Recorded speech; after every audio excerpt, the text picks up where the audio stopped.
Hi friends, welcome to మన Bommarillu. Upcoming రివ్యూలోకి వెళ్ళిపోదాం. గగన్ భూమి ఉన్న పోలీస్ స్టేషన్కి బయలుదేరి అక్కడ ఉన్న ఫేక్ కానిస్టేబుల్స్ అందరినీ బాగా కొట్టి భూమిని బయటికి తీసుకొచ్చి భూమిని ఇంటికి తీసుకువెళ్ళాలి అనుకుంటాడు. కానీ భూమి గగన్ నుండి దూరంగా పరిగెత్తుకుంటూ వెళ్ళిపోతుంది. ఎందుకో గగన్కి అర్థం కాదు. కరెక్ట్గా అప్పుడే ఇంకా గగన్ అయితే అలా పాపం ఆలోచిస్తూ ఉంటే సూర్య గగన్ దగ్గరికి వస్తాడు. ఏరా, ఎందుకు భూమి నిన్ను వదిలేసి పారిపోతుంది? ఎందుకంటే తను నిన్ను అసహించుకుంటుంది కాబట్టి అని సూర్య మాట్లాడుతూ ఉంటాడు. కరెక్ట్గా అదే టైంకి శారద టెన్షన్గా గగన్కి కాల్ చేసి, నాన్న గగన్ ఎక్కడ నాన్న, ఎక్కడున్నావు అని అడిగేలోపు సూర్య గగన్ని కొడుతూ ఉండడంతో గగన్ ఫోన్ కింద పడిపోతుంది. ఫోన్ ఆన్సర్ అయిపోతుంది. సో శారద గగన్ సూర్య దగ్గర ఉన్నాడని తెలుసుకొని అండ్ భూమికి బాంబ్ ఫిక్స్ చేశారు అని తెలుసుకొని ఒక్కసారిగా షాక్ అయిపోతుంది. వెంటనే శారద కాళ్ళు చేతులు ఆడవు కాబట్టి ఎలా అయినా ఈ ప్రాబ్లమ్ని సాల్వ్ చేసుకోవాలి అని కృష్ణప్రసాద్కి కాల్ చేస్తుంది శారద. కృష్ణప్రసాద్ అలా నిద్రపోతూ ఉంటే శారద ఫోన్ వస్తుంది. వెంటనే లేచి పక్కకి వచ్చి, హలో శారద, ఈ టైంలో కాల్ చేసావేంటి అని అడుగుతారు. ఏవండి, అక్కడ గగన్ని ఆ సూర్య బాగా కొడుతున్నాడండి, అది మాత్రమే కాదు మన భూమి అని ఏడుస్తూ ఉంటే ఒక్కసారిగా షాక్ అవుతాడు. నేను ఇప్పుడే వస్తున్నాను అని చెప్పి ఎర్లీ మార్నింగ్ ఎవరికీ చెప్పకుండా శారద దగ్గరికి వెళ్తారు కృష్ణప్రసాద్. వెళ్ళి శారదాని పిక్ చేసుకొని ఎక్కడైతే గగన్ ఉన్నాడో సెల్ ఫోన్ ఆధారంగా ట్రేస్ అవుట్ చేసి తన ఇన్ఫ్లుయెన్స్తో ఇంకా గగన్ ఉన్న ప్లేస్కి రీచ్ అవుతాడు. ఇంకా ఎంతకీ గగన్ కనిపించకపోవడంతో భూమి పరుగు పరుగున పాపం అలా నడుచుకుంటూ వస్తుంటే కార్ ఆపి ఇంకలా కృష్ణప్రసాద్ శారద భూమి వెనకాల పరిగెడతారు. అమ్మ భూమి, ఏమైందమ్మా నీకు, ఏమైంది అని చెప్పి పరుగు పరుగున వెళ్తూ ఉంటే భూమి జాకెట్ వెనకాల ఉన్న ఆ కోట్ వెనకాల ఉన్న ఆ బాంబ్ని చూస్తారు కృష్ణప్రసాద్. చూసి ఒక్కసారిగా షాక్ అయిపోతాడు. ఇంకా వెంటనే శారదా కృష్ణప్రసాద్ ఇద్దరు కలిసి ఆ బాంబ్ వైపు చూస్తూ, అమ్మ భూమి నువ్వేం కంగారు పడకమ్మా, నీకు మావయ్య ఉన్నాడు, నేను సేవ్ చేసుకుంటానమ్మా అని ఇంకా వెంటనే అలా పక్కనే ఎక్కడైనా తన కార్లో ఉన్న ఒక కట్టర్ని తీసుకొస్తారు. కట్టర్ని తీసుకువచ్చి ఇంకా మెల్లగా ఆ బాంబ్కి ఉన్న వైర్స్ అన్నిటినీ డిఫ్యూజ్ చేస్తూ ఇంకా వెంటనే ఆ జాకెట్ని తీసేసేలా చేసి దూరంగా విసిరేస్తారు కృష్ణప్రసాద్. విసిరేసేసరికి భల్లున సౌండ్ వస్తుంది. పాపం గగన్కి ఆ సౌండ్ వినపడి ఒకవేళ భూమికి ఏమైనా అయ్యిందేమో, భూమి బ్రతకపోతే నేను కూడా ఎందుకు బ్రతకాలి అని అలా ఇంకా పాపం రక్తపు మడుగుల్లో ఉంటాడనమాట గగన్ కూడా. కానీ అదే టైంకి సూర్య పొడవడానికి వస్తూ ఉంటాడు గగన్ని. వచ్చి, రేయ్, ఈ రోజుతో నీకు ఈ భూమిపై నూకలు చెల్లిపోయాయి, పైకి పోతావు, హ్యాపీ జర్నీ రా అని అలా ఇంకా కత్తి తీసుకొని వస్తే అదే టైంకి గగన్ బావా అని ఒక గొంతు వినపడుతుంది. ఒక్కసారిగా భూమి గొంతు విన్న గగన్కి మళ్ళీ ఎనర్జీ వస్తుంది. ఖచ్చితంగా తను బ్రతకాలి అనే ఒక ఆశయం వస్తుంది గగన్కి. వెంటనే అలా పక్కకి తప్పుకునేసరికి ఇంకా సూర్యకి తలకి దెబ్బ తగులుతుంది. వెంటనే గగన్ సూర్యని పట్టుకొని బాగా కొడతాడు. కొట్టి కొట్టి కొట్టి, నా నా భూమిని చంపాలని చూస్తావరా, నా జోలికి వచ్చినా నేను ఊరుకోను, నా భూమి జోలికి వస్తే నీ అంతు చూస్తాను అని చెప్పి కాలర్ పట్టుకొని సూర్యని బాగా కొడతాడు గగన్. కొట్టి కొట్టి పడేసి ఒక పెద్ద బండరాయి తీసుకొచ్చి నిన్నిలా కాదురా చంపేస్తాన్రా అని చెప్పి అలా గట్టిగా వేసేసరికి, బావా బావా ఆగు బావా, వద్దు, ఒకడు పాపం చేశాడని మనం కూడా పాపం చేస్తే వాడికి మనకి తేడా ఏముంది బావా, నీ క్యారెక్టర్ అది కాదు, వాడిని వదిలే బావా, వాడి పాపాన వాడే పోతాడు, పాపాత్ములని మనమేమీ చేయలేకపోవచ్చు, మనల్ని బాధ పెట్టిన వాళ్ళని మనమేం చేయలేకపోవచ్చు, కానీ దేవుడు అనేవాడు ఉంటాడు కదా, ఖచ్చితంగా వీడికి తగిన శిక్షని ఆ దేవుడే వేస్తాడు బావా, నువ్వేమీ బాధపడద్దు, రా వెళ్దాం అని పాపం భూమి గగన్ని ఆపుతుంది. అదే టైంకి కృష్ణప్రసాద్ పోలీస్కి కాల్ చేయడంతో పోలీసులు వచ్చి ఇంకా అలా గాయాలతో పడి ఉన్న ఎస్పీ సూర్య, రిటైర్డ్ సస్పెండెడ్ సూర్యని అలా ఇంకా తీసుకువెళ్తారు పోలీస్ స్టేషన్కి. ఇంక అతనిపై కేసు ఫైల్ చేస్తాడు కృష్ణప్రసాద్. కావాలనే గగన్పై సస్పెండ్ అయిన కక్ష కట్టాడు కాబట్టి ఇతనికి ఎలా అయినా మీరు తగిన శిక్ష వెయ్యాలి అని చెప్పి భూమి అండ్ గగన్ని ఫ్రాడ్ చేశాడు. అది మాత్రమే కాదు, గగన్ని తను చంపబోయాడు అని ఇంకా సూర్యకైతే according to section 109 of BNS act, Bharatiya Nyaya Sanhita act ప్రకారం 10 years కఠిన కారాగార శిక్షని విధిస్తారు. ఇంకలా సూర్య పర్మనెంట్గా జైలుకి వెళ్ళిపోతాడు. వాడి కాళ్ళు చేతులు కూడా విరిగిపోవడంతో గగన్ విరిగేలా కొట్టడంతో అలా ఇంకా జైల్లో కూర్చొని తన కాళ్ళ చేతుల్ని చూసుకుంటూ ఏడుస్తూ ఉంటాడు సూర్య. ఇంకలా కృష్ణప్రసాద్ అండ్ శారద ఇద్దరు భూమి గగన్ని హాస్పిటల్కి తీసుకువెళ్తారు. హాస్పిటల్లో భూమికి గగన్కి ట్రీట్మెంట్ జరుగుతుంది. కృష్ణప్రసాద్ అలా పాపం చూస్తూ ఉంటాడు గగన్ వైపు.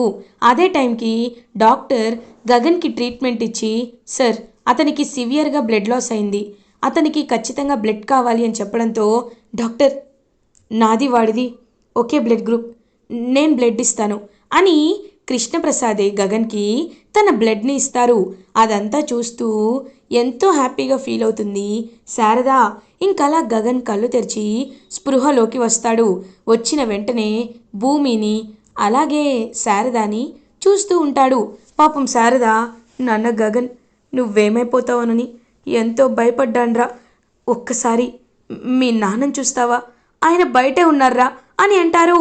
అమ్మా, ఆయన నాకు నాన్నేంటి, ఆయన పేరు కృష్ణప్రసాద్, ఆయన కేవలం కృష్ణప్రసాద్ మాత్రమే, అంతకుమించి ఏమీ కాదు అని గట్టిగా చెప్తాడు గగన్. ఇంకప్పుడే డాక్టర్ వచ్చి చెక్ చేస్తూ, చూడండి మీకు సివియర్ ఇంజురీస్ అయ్యాయి, మీకు అర్జెంటుగా బ్లడ్ అవసరమైతే ఒక ఆయన మీకు బ్లడ్ డొనేట్ చేశారు, ఆయనకు మీరు ఖచ్చితంగా థ్యాంక్స్ చెప్పాలి, లేకపోతే మీ లైఫ్ని ఎంతో వాల్యుబుల్ అయిన లైఫ్ని కోల్పోయిన వాళ్ళు అవుతారు అని అంటారు. డాక్టర్ ఎవరు నాకు బ్లడ్ ఇచ్చింది అని అడుగుతాడు గగన్. ఇంకలా చూసేసరికి కృష్ణప్రసాదే. ఒక్కసారిగా షాక్ అయిపోతారు గగన్. ఇంక భూమి, చూసావా బావా, ఆయన నీ కన్న తండ్రి హోదాలో కాదు, ఆయన నీకు బ్లడ్ ఇచ్చారు కాబట్టి నువ్వు ఆయన్ని తక్కువగా చూడొద్దు బావా అని అంటుంది. చూడు భూమి, బ్లడ్ ఇచ్చి పాప ప్రక్షాళన చేసుకుందామంటే జరగదు కదా, కుదరదు కదా, ఎప్పుడు చేసిన గాయం అప్పుడు గుర్తుంటూనే ఉంటుంది. చెయ్యాల్సిన పాపాలన్నీ చేసేసి తర్వాత నేను మంచివాణ్ణి, నేను ఐస్ ఇచ్చాను, నేను బ్లడ్ ఇచ్చాను, నేను కిడ్నీ ఇచ్చానంటే కుదరదు కదా భూమి అని అంటాడు గగన్. ఇంక వెంటనే అలా, చూడండి కృష్ణప్రసాద్ గారు, నేను ఎవ్వరి రుణం ఉంచుకోను, చెప్పండి నాకు బ్లడ్ ఇచ్చినందుకు మీకెంత డబ్బు కావాలి, ఎంత డబ్బు కావాలన్నా ఇచ్చేస్తాను అని అంటారు గగన్. రే గగన్, నాకు డబ్బులు అవసరం లేదు, కేవలం నేను అడిగే ఒకే ఒక్క కోరిక తీర్చు చాలు అని అంటారు కృష్ణప్రసాద్. ఏంటది అని అడుగుతారు. మాటిస్తావా అని అడుగుతారు కృష్ణప్రసాద్. సరే మాటిస్తున్నాను, చెప్పండి ఏంటి అని అడుగుతారు. రేపు పూరికి పెళ్లి జరుగుతుంది కదా, తండ్రి స్థానంలో పూరికి కన్యాదానం చేయాలనుకుంటున్నాను, అలా నన్ను పూరి తండ్రిగా పెళ్ళికి పిలుస్తావా అని అడుగుతారు కృష్ణప్రసాద్. ఒక్కసారిగా గగన్ ఆలోచనలో పడతారు.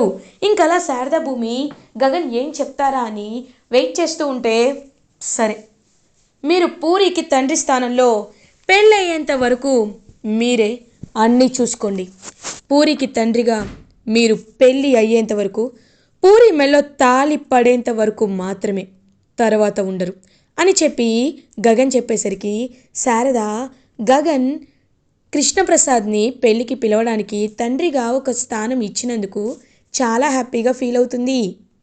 ఇది ఇలా ఉండగా గగన్ని డిశ్చార్జ్ చేసి ఇంటికి తీసుకొస్తారు. ఇంకలా పాప భూమి, శివ శివ శివ ఎక్కడా అని అడుగుతుంది. అప్పుడే పూరికి ఏం చెప్పాలో అర్థం కాదు. ఇంకా గగన్ కూడా పాపం ఏమీ మాట్లాడకుండా అలా సైలెంట్గా చూస్తూ ఉంటాడు. వెంటనే ఇంక శివాని ఇందు ఇంటికి తీసుకొస్తుంది. శివ అని గగన్ పాపం శివాని హక్ చేసుకుంటాడు. శివ, ఐఎమ్ సో సారీ, నేను ఇంకెప్పుడు నీపై అలా ప్రవర్తించను, మీ అక్కని కాపాడుకోవడానికి మాత్రమే నేను అలా చేశాను శివ అని నిజమంతా చెప్పేస్తాడు. అలా ఇంకా గగన్ పాపం శివ, బావా నువ్వు వెయిట్ చేసినా మా మంచి కోసమని నాకు తెలుసు బావా. అందుకే ఎప్పటికైనా నువ్వు నన్ను క్షమిస్తావని ఇందు అక్క చెప్పింది.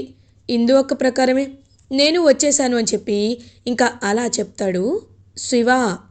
ఇది ఇలా ఉండగా చెర్రీ ఇదంతా డ్రామా వేసి కావాలనే చేశాడు అని తెలుసుకున్న అపూర్వ, చి అందరూ కలిసి నన్ను బాగానే పిచ్చిదాన్ని చేశారు అని చాలా అంటే చాలా ఇరిటేటింగ్గా ఫీల్ అవుతూ ఉంటుంది. అయ్యో పాపం, ఎంత ఇరిటేటింగ్గా ఫీల్ అవుతున్నారో.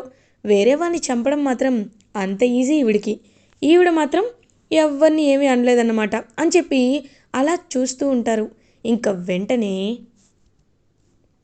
పూరి, శివ, నేను మీ ఇద్దరికి డైరెక్ట్గా పెళ్ళే చేయాలనుకుంటున్నాను అని పాపం చెప్తారు. వెంటనే గగన్ ఒక్కసారిగా శివ, అయ్యో బావకి ఇప్పుడు నేను నా విషయం ఎలా చెప్పాలి, ఏం చేయాలి, నాకేమీ అర్థం కావటం లేదని అలా చూస్తూ ఉంటాడనమాట. శివ, శివ ఏమైంది, ఎందుకు అలా ఉన్నావు అని అడుగుతారు.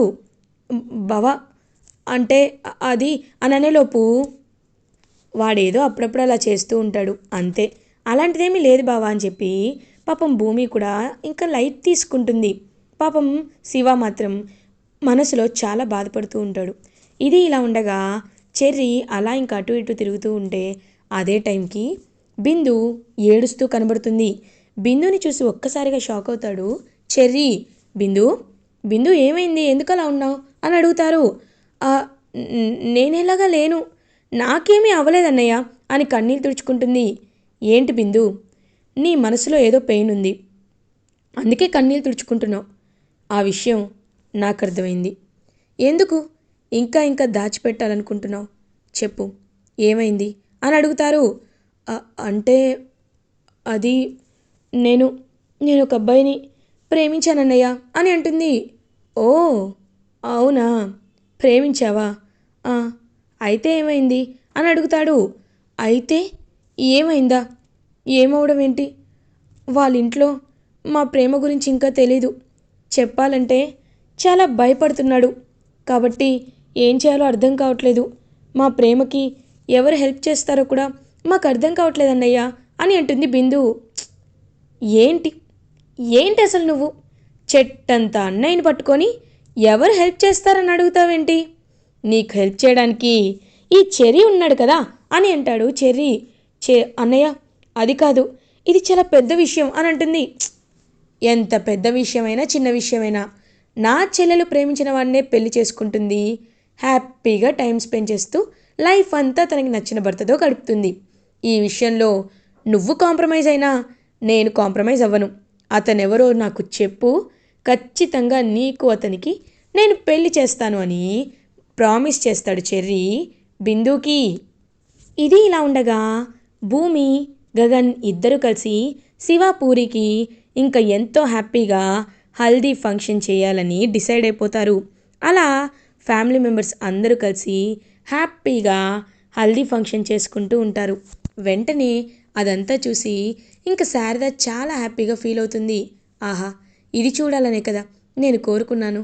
నా గగన్, భూమి, పూరి, శివ వీళ్ళందరూ నా ఇంట్లో ఉంటే ఎంత హ్యాపీగా ఉంటుందో అని పాపం వాళ్ళ ఫ్యామిలీని చూసి ఎంతో హ్యాపీగా ఫీల్ అవుతారు శారద. ఇంకా అలా అందరూ కలిసి ఎంతో హ్యాపీగా హల్దీ ఫంక్షన్ చేసుకుంటూ ఉంటే పాపం శివ మాత్రం లోపలే ఎంతో బాధపడుతూ చాలా అంటే చాలా నరకం అనుభవిస్తూ ఉంటాడు. ఇలా ఎపిసోడ్ ఎండ్ అవుతుంది. ఫర్దర్ ఎపిసోడ్ రివ్యూస్ ముందుగా మీకు కావాలి అనుకుంటే మా ఛానల్ని సబ్స్క్రైబ్ చేసుకోండి. Thanks for watching.